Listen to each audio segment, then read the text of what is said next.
Retired army man लापता, police को लेकर बेटा कुंवारी पहुंचा। मुंबई में बैठे तांत्रिक के कहने पर नदी में मिले शव को पिता का बताया। भिंड में गौरमी क्षेत्र के ग्राम घिलौआ के रहने वाले retired army man Balveer Singh Sikarwar 7 दिसंबर को अपने घर से भिंड में रहने वाली बहन के घर गए। यहां भांजे के साथ 8 दिसंबर को ग्वालियर गए और फिर वापस आ गए। इसके बाद 9 दिसंबर की शाम बहन के घर अम्बेडकर नगर भिंड से बिना बताए चले गए। इसके बाद कोई जानकारी नहीं लग रही थी। बलवीर के बेटे जितेंद्र ने 24 दिसंबर को गौरमी थाने में गुमशुदगी की रिपोर्ट दर्ज कराई। पुलिस द्वारा की गई तलाश में अब तक कोई जानकारी नहीं लगी। पुलिस ने बलवीर के मोबाइल लोकेशन के आधार पर तलाश करनी चाहिए तो लास्ट लोकेशन अम्बेडकर नगर में उक्त दिनांक की मिली थी। रविवार की शाम जितेंद्र के चाचा का लड़का पारत सिंह शिकरवार, जो कि मुंबई में रहता है, उसने बताया कि मैंने एक तांत्रिक से बातचीत की थी। वो चाचा के बारे में बता रहा था। इसके बाद युवक ने बातचीत की तो उसने बताया कि वो आपके पिता की बॉडी एक नदी में दिख रही है। इस बात की जानकारी जितेंद्र ने पुलिस को दी। इसके बाद पुलिस तलाश के लिए निकली। इसके बाद जब जितेंद्र तांत्रिक से बातचीत करते हुए दिशा और स्थान पर पहुंचा, यहाँ तांत्रिक ने कहा कि पुल से नीचे पूर्व दिशा की ओर नीचे नदी के पास जाओ। इसके बाद युवक ने वीडियो कॉल पर चाचा का लड़का जितेंद्र के माध्यम से बात की। इसके बाद तांत्रिक द्वारा बताई गई दिशा के आधार पर नदी की ओर गया। यहाँ पुलिस और जितेंद्र को एक शव दिखा। शव के कमर में गमछे से पत्थर कमर और गले में बंधे मिले, जिस वजह से शव पानी में डूबा हुआ था। पुलिस ने शव को निकलवाया। इसके बाद शव का पीएम कराया गया। पुलिस अभी शव को लेकर संदेह जाहिर कर रही है। शव का पीएम कराकर दफन कराया गया। पुलिस पूरे मामले में बारीकी से पड़ताल कर रही है। गौरमी थाना प्रभारी सुरेश चंद्र शर्मा का कहना है कि शव मिला है, परंतु यह शव किसका है इस बारे में कुछ नहीं कह सकते हैं। शव पूरी तरह खराब हो चुका था। जितेंद्र ने अपने पिता बलवीर का शव होने का संदेह जाहिर किया है।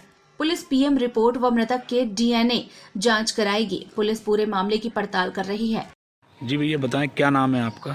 मेरा नाम जितेंद्र सिंह सिकरवार, मेरे पिताजी का नाम बलवीर सिंह सिकरवार। जी, क्या घटना हुई है उनके साथ? मेरे पिताजी 7 तारीख को घर से निकले बुआ जी के यहाँ पर जी, और वहाँ से वो कैंटीन का कार्ड रिन्यू करवाने के लिए ग्वालियर गए जी। ग्वालियर से लौट के आ गए और 9 तारीख को 4 बजे उनका कॉल डिटेल का लास्ट डिटेल आया था 4 बजे जी। और फिर उसके बाद कोई कॉल नहीं हुआ। तो वहाँ से फिर भिंड से अम्बेडकर नगर से बुआ जी के यहाँ से फिर उनका सुराग कुछ नहीं मिला। फिर हमने थाना गोरमी में जाके 24 तारीख को हमने रिपोर्ट दर्ज कराई गुमशुदा की जी। और फिर उस समय हमने कॉल डिटेल निकलवाया, बैंक स्टेटमेंट में वहाँ का निकलवाया तो 23.5 लाख का ट्रांजैक्शन मिला, जिसमें कि बुआ के लड़के ने ये राना कि 21 लाख मैंने शेयर मार्केट में उनका पैसा लगा दिया उनके कहने से। जी।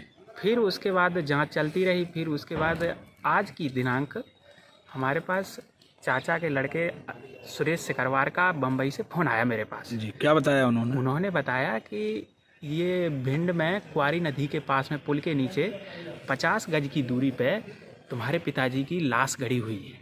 तो इसलिए हमें लग रहा है कि उनके थोड़ी सी शंकाएं हैं। बस ये तो पुलिस अब डीएनए जांच की बोल रही है क्या? पुलिस अभी डीएनए की जांच और पोस्टमार्टम की जांच ये अभी बोल रही है। तो अभी थोड़े दिन का इंतजार करने के लिए वो बोल रही है। डेड बॉडी मिली है, क्या घटना है? जितेंद्र सिकरवार एक लड़का है घिलौआ का जी। उनके पिताजी बलवीर सिंह सिकरवार थे। उम्र करीब 62 साल की उम्र थी, रिटायरमेंट थी। उनको गुम होने की सूचना दिखाई दे कि ऐसे से वहाँ भिंड में रहते थे। उसमें कौन सा नाम बताया था उसमें, बंद करो, जो अम्बेडकर नगर में भिंड में रहते थे वो कहीं चले गए। 1 दिसंबर की बात है। उस पर ऐसे गुमशुदा काम किया गया था। आज इन्होंने मुझे सूचना दी कि ऐसे ऐसे मेरे भतीजे ने मुझे सूचना दी है मुंबई से कि हमारे पिताजी की लाश क्वारी नदी में डली। उन्होंने इनको ये सूचना दी थी कि मुझे किसी चौनिया ने बताया है कि ऐसे लाश क्वारी नदी में पड़ी। उसके आधार पर मैं आया। तो आप शनाख्ती के लिए क्या डीएनए करा रहे हैं क्या? हाँ, शनाख्ती के लिए जितेंद्र का डीएनए कराएंगे। उसी के बाद पता लगेगा कि ये लाश वास्तव में उनकी है या किसी अन्य व्यक्ति की। तांत्रिक द्वारा बताए गए स्थान पर लाश मिलने से पुलिस भी चौंक गई है। वहीं क्षेत्र में तरह तरह की चर्चाएं हो रही हैं। टाइम 8 मध्य प्रदेश के लिए भिंड से ब्यूरो रिपोर्ट। मैं हूं सीमा वर्मा, टाइम 8 मध्य प्रदेश से। टाइम 8 मध्य प्रदेश आपका अपना चैनल है, तो अब तक अगर आपने चैनल को सब्सक्राइब नहीं किया है तो चैनल को सब्सक्राइब कर लें। इसके साथ ही चैनल को लाइक, फॉलो और शेयर करना बिल्कुल ना भूलें। हमें इंतजार रहता है आपके कमेंट्स का।